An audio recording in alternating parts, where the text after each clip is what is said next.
Janagaraj and Delhi Ganesh actually ஒரு comedy actors, but அவங்க character actors மாதிரி யூஸ் பண்ணியிருக்காங்க. Ilaiyaraaja music lovely, PC Sriram பெண் இருக்காங்க.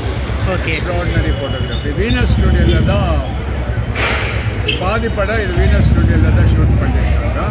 நான் ஷூட்டிங் டைம்லலாம் அங்கே போயிருக்கேன். இந்த படம் உங்களுக்கு ரொம்ப பிடிச்சிருந்துச்சா? என்னமா? இந்த படம் உங்களுக்கு ரொம்ப லைக் பண்ணி பார்த்தீங்களா? ஆமாம். ஜஸ்ட் நார்மல் ஃபிலிம் மாதிரி தான் இருந்துச்சா நீங்கள் பார்க்குறது? நீ ஒன்று இந்த படம் மிஸ் ஆயிடுச்சு. இந்த படம் நான் எப்போ படம் பார்த்து தான் டிசைட் பண்ணுறேன் நல்லா இருக்குமோ நல்லா இல்லையோன்ட்டு. படம் பார்த்த பிறகு ரொம்ப பிடிச்சிது. பட் என்னன்ட்டு அந்த ஃப்ரெஷ்ஷாக புதுசாக ரிலீஸ் ஆச்சு இல்லையா, அந்த அந்த கலரிங் அந்த கிளாரிட்டியில் பார்க்கலேன்ட்டு கஷ்டமாயிடுச்சு.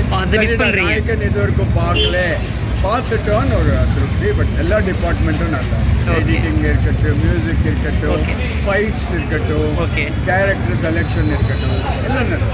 படத்தில் பிடிச்ச சீக்வன்ஸ் நான் சொல்லுவீங்க? என்னமா படத்தில் பிடிச்ச சீக்வன்ஸ் எது இந்த படத்தில்? ஆக்சுவலி இவங்க பொண்ணுக்கிட்ட சண்டை போட்டு பேசிட்டு இருப்பாரு. அந்த பொண்ணுக்கு ஏதோ பதில் கொடுக்குறாரு. அந்த பதில் வாயில சொல்ல மாட்டாங்க. அது ஒரு மாதிரி ஆக்ட் பண்ணுறாரு. அது அந்த சைடு ரொம்ப நல்லா.